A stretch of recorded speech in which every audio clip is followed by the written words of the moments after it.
Wanted 5. Donc ce sera, mesdames et messieurs, en tout cas pour ceux qui nous connaissent, notamment sur les Lotières Arena à Paris, le bon, le seul et l'unique Nata, joueur émérite de Fée d'Inferno avec un petit Terry qui est planqué quand même derrière les buissons, accompagné également d'un petit Agi qui est un joueur de Wolf. Wolf qui est un personnage quand même qui est assez connu, mais maintenant la grande question c'est team chat ou team chien, Loïc? Bah à voir hein, si le chien va surpasser le chat. En général dans les fights c'est plus le chat qui domine, mais bon, Nata on sait qu'il en a sous la besace quand même avec son Fée d'Inferno, il nous le prouve lors des Lotières Arena. Mais ici l'Ultimate Wanted 5, l'enjeu est énorme évidemment, ça reste vraiment un petit duel. On dirait que là je vois un chien qui saigne tout de même. Bah, après il faut pas oublier non plus que sur la scène parisienne on a deux cas de Wolf tout de même, on a du Galaxy, Sifarus. Donc mine de rien ce sont des joueurs qui ont permis justement aux joueurs de préparer le match-up et qui justement s'en sortent très bien ici. Je ne sais pas si c'est l'air dodge ou alors la DI qui était un peu hasardeuse. Ce que je retiendrai en tout cas c'est que pour l'instant, et j'allais te le dire, même si le chien domine en général, t'as clairement pas vu mon chat se battre contre mon chien à la maison. Tu vois déjà la différence de stock ici, hein. Nata qui a vraiment pris les rênes sur cette game, mais bon, réponse de Agi, peut-être le revenge ici. Attention, revenge side B, bam, je t'envoie dehors, 89%. Évidemment, ça fait mal côté Agi, il faut essayer de se ressaisir et très vite parce que Nata est vraiment dangereux. Ouais, là pour le moment, on s'en sort très très bien. Il y a de très très bonnes options qui sont utilisées de son côté, des tech chase avec vraiment du gap closing pour surprendre le plus possible. Quand même, cette up smash par contre, qui a une prio sur le side B, ça va être peut-être une data qu'il va falloir garder en tête, je pense, pour la suite du set, parce que évidemment, c'est un gros point fort du personnage et Nata, clairement, c'est pas le dernier pour essayer d'aller chercher ce genre de situation. On connaît la mobilité du perso et contre Wolf, je pense qu'il en a terriblement besoin. On a peut-être Agi qui commence à se ressaisir et évidemment, le temps que je dise ça, il se fait éclater la jugulaire direction la blazone de gauche. Situation compliquée pour le joueur de Wolf. Effectivement, hein, grosse différence ici. Nata qui a toujours ses deux stocks de confort. On va essayer de chercher au maximum ce Wolf.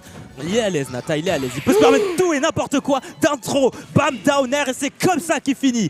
Parfait de la part de Nata. Première game qui a été prise très rapidement. Avec panache, effectivement. Wow. Après, bon, bah, okay. Moi, ce qui me fait rigoler, c'est que même moi qui joue Fox, alors Fox, c'est la recovery quand même un peu plus verticale, tu peux te faire plaisir. Mais là, en fait, je l'ai vu, il a sauté parce qu'il avait encore de quoi réagir. Il n'était pas tout de suite dans le blazon. Je l'ai vu sauter, il a fait frère. Frère, c'est pas grave. Next, on passe à la suivante. D'intro d'un air. Il va falloir effectivement, pun intended, du côté du joueur de Wolf, agir. Et ce, de manière précise pour réussir à se dépêtrer du cas qu'il a en face de lui. Parce que mine de rien, Nata, pour le moment, il est en train de nous faire du très très gros boulot. Voyons voir si la game 2 va être aussi expéditive ou si on va se ressaisir du côté de son adversaire. Yoshi Stories pour cette game numéro 2, mon cher Dux. On dirait une map beaucoup plus petite, évidemment la plus petite du roster compétitif.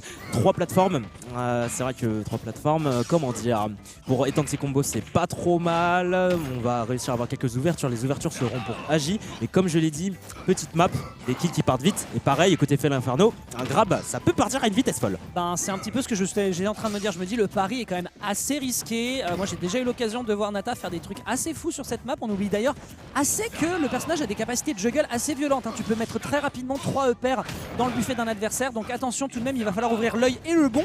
Et d'ailleurs, ça tombe très bien puisque Wolf n'en a qu'un seul. Ah ouais, clairement, hein, et pour l'instant il voit pas très bien ici Agi. On va voir par contre là le Fée d'Inferno qui va se prendre un petit peu le gros coup de griffe signé. Wolf, attention parce que Nata est dehors et la recovery de Fée d'Inferno on la connaît, hein. Une recovery assez verticale mais plongeante derrière. Attention, position inversée, Agi est en danger ici. Quand même, petit retour directement de reprise de terrain. Il était en danger le temps simplement d'une interaction. 143% à 103. Les joueurs se respectent déjà un petit peu plus. On fait un petit peu attention. Ça, on part tout de suite en out pour éviter de se faire choper et de choper directement derrière la spot dodge. Nata qui prend pas beaucoup de risques. Et très honnêtement, ça fait plaisir à voir. Ça fait le café effectivement, hein, parce que vraiment Nata, c'est un Nata qui est très très bien et qui a réussi à prendre des... 1 minute de jeu, déjà un petit lead et le lead qui va se creuser encore plus avec un simple side B. Regarde ça, 67%, ça te laisse pas, ça passe pas inaperçu, mais Nata, les phases d'agir c'est tellement propre, c'est clean, c'est clean.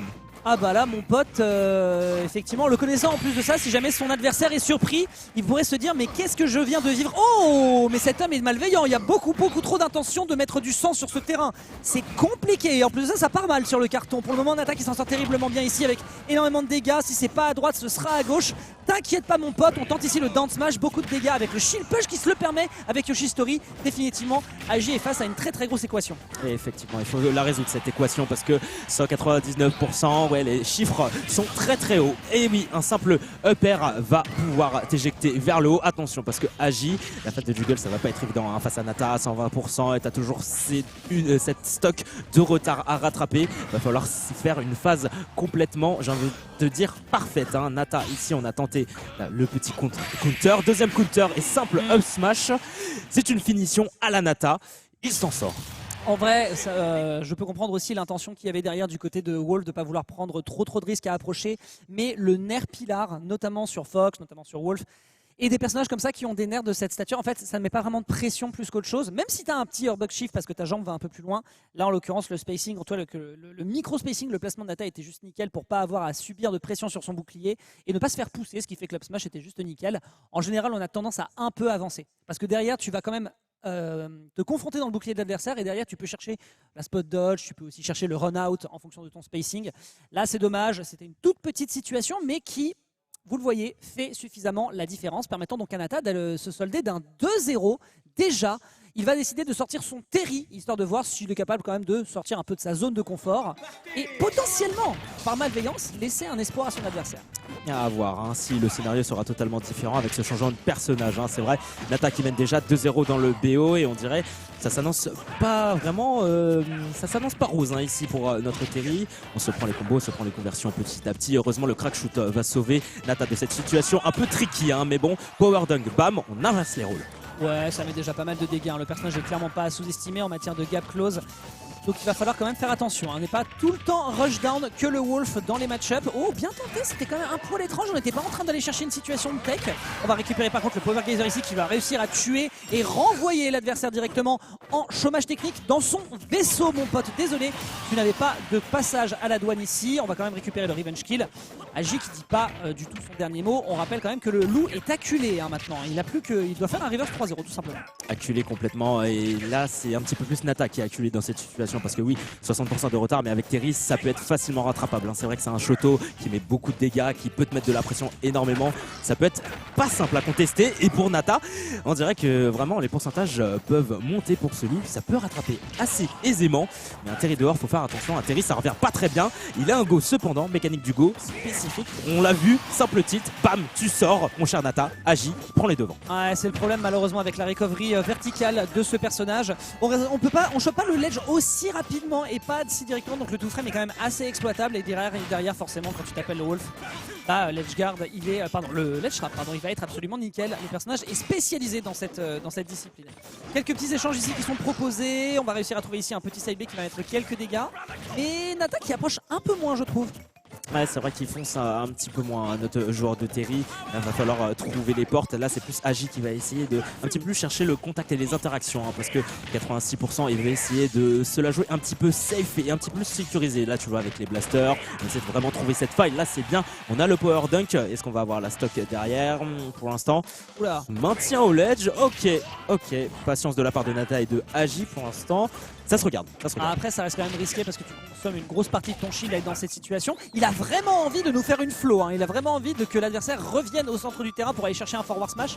Malheureusement, on ne tombe pas dans le piège ici. En même temps, voilà, quand tu es dans une situation comme ça, que tu vois que l'adversaire ne te fonce pas dessus, tu n'es pas trop en danger. Le down smash ici qui ne le tuait certainement pas. N'oubliez jamais que sur ce jeu, le plus gros menteur, c'est avant tout le kill screen. Bon, évidemment, avec le plafond de Yoshi's Story, forcément, cette fois-ci, ce sera pas menteur.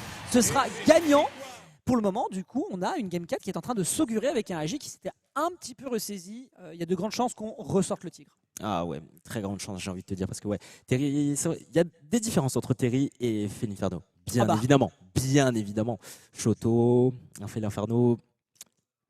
Comment dire tu vas avoir disons que tu vas avoir d'un côté un personnage qui va être beaucoup plus basé sur du grappleur. C'est un personnage quand même qui a des grabs extrêmement puissants. On a évidemment le side B en commande grab qui est extrêmement dangereux à utiliser. Tu as quand même des grosses capacités de juggle et un kill power qui est...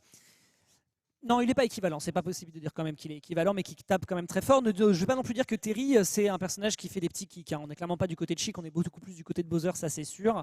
Mais dans tous les cas, voilà, le personnage est beaucoup plus basé sur du gap close, sur de la mid-range. Là où au contraire, du côté de Felinfernin, ce qui va importer, c'est vraiment d'aller au contact et de taper là où ça fait mal. Et forcément, évidemment, après cette petite tentative de Terry, on va le renvoyer au vestiaire et on sort le chat, le gros chat de sa cage.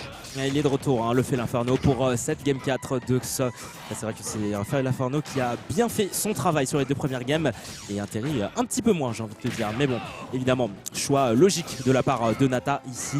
Est-ce qu'on va réussir à attraper cette Game 4 ou est-ce que Agi va se ressaisir? Ça reste à voir. C'est la 2e fois par contre qu'on part sur une tentative d'approche into spot dodge, into il me semble que c'est le neutral, hein, le fait qu'il fasse sa toupie. Et ça par contre, attention, ça peut s'observer potentiellement du côté d'Agi et ça pourrait être peut-être dommageable pour les prochaines interactions. Petite tentative de couverture sur la plateforme et qui ne passera pas avec l'up air et l'up smash non plus. Petite tentative encore une fois ici de pousser l'adversaire dans ses retranchements. Mais par contre, Agi essaie de récupérer le center stage et j'ai l'impression que ça lui profite pas mal. Et oui, le contrôle du terrain, ça va être important ici pour notre joueur de Wolf parce que là vraiment Nata, il domine largement. Ça a été bien trouvé de la part de notre joueur de Félin Inferno. Attention, hein, Félin Inferno quand même qui était sous revenge, ça fait mal à Forward Smash qui sera pas létal. Nata qui est encore debout et Agi qui peine un petit peu à aller chercher notre Félin Inferno.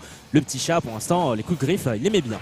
Ouais, et puis là on va se prendre un counter, hein, alors que là à ces pourcentages là on a un certain down throw into forward smash qui pourrait arriver, mais définitivement Nata, j'ai l'impression qu'il a changé, hein. T'as Géchant frérot, on ne te reconnaît plus, tu n'es plus cet homme qui fait des commits bizarres à 0. Par contre tu vas prendre des très belles exécutions ici qui vont complètement calmer un adversaire qui ne se pensait pas en danger, et ça c'est une très belle couverture sur le flash. On n'oublie pas que la hitbox du personnage arrive un petit peu après son apparition sur l'écran, ce qui fait qu'on peut couvrir ce type de situation. Ouais, belle couverture, hein, belle couverture aussi, bien joué. Il y a un chat qui tournoie comme ça, je t'envoie valser mon cher Wolf. Attention, Agi, dernière chance ici, 54%, ça monte, ça continue de monter. On a voulu tenter le down air de la part de Nata, malheureusement ça passera pas. On revient pour Agi et heureusement parce que littéralement on est en danger. Va falloir faire une phase totalement parfaite pour revenir et ça semble être difficile. On peut finir avec le side B, c'est osé de la part de Nata. On peut se le permettre évidemment, mais c'est pas simple. Encore une fois, un spot dodge into B neutral, mais malheureusement on n'a pas l'air d'avoir les réponses du côté de Agi avec son Wolf qui là pour le moment est en train de doucement mais sûrement avec ce temps pluvieux et bien en train de nous faire un format de Wolf chien mouillé. Il va falloir appeler le veto, mais pas pour Nata, très clairement ici pour le underdog, pun intended d'ailleurs. Nata qui va donc aller en direction du match suivant et j'en ai parlé avec lui, il a un peu le démon parce que c'est du Synthro qui l'attend pour la suite. Synthro, et oui, joueur autrichien